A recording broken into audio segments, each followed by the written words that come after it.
Welcome to E6 TV. America Iran యుద్ధ మేఘాలు గల్ఫ్లో ముగిసిన శాంతి శకం.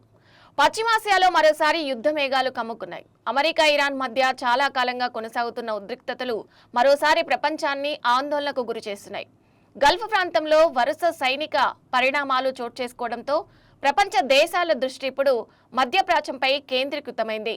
పూర్తి వివరాలు ఈ ప్రత్యేక కథనంలో తెలుసుకుందాం. జూన్ నెలలో కుదిరిన తాత్కాలిక కాల్పుల విరమణ ఒప్పందం కొనసాగుతుందా లేదా అన్న అనిశ్చితి నెలకొన్న వేళ అమెరికా అధ్యక్షుడు డొనాల్డ్ ట్రంప్ చేసిన తాజా ప్రకటన ప్రపంచవ్యాప్తంగా చర్చనీయాంశమైంది. ఇక ఆ ప్రకటన వెలువడిన కొద్ది గంటల్లోనే గల్ఫ్ ప్రాంతంలో భారీ సైనిక చర్యలు చోటు చేసుకున్నట్లు అంతర్జాతీయ మీడియా కథనాలు వెల్లడిస్తున్నాయి. ఇరుపక్షాల పరస్పరం క్షిపణి దాడులకు దిగినట్లు వార్తలు రావడంతో అంతర్జాతీయ ఉద్రిక్తతలు మరింత పెరిగాయి. ఇక ఇరాన్లోని బుషేహర్ అణు విద్యుత్ కేంద్రం పరిసర ప్రాంతాలు అలాగే దక్షిణ ప్రాంతంలోని కీలక ఓడరేవు నగరాల్లో భారీ పేలుళ్లు సంభవించినట్లు సమాచారం. ఇక వ్యూహాత్మకంగా కీలకమైన ఆర్థిక, రక్షణ, మౌలిక వసతులే లక్ష్యంగా దాడులు జరిగినట్లు అంతర్జాతీయ నివేదికలు పేర్కొంటున్నాయి.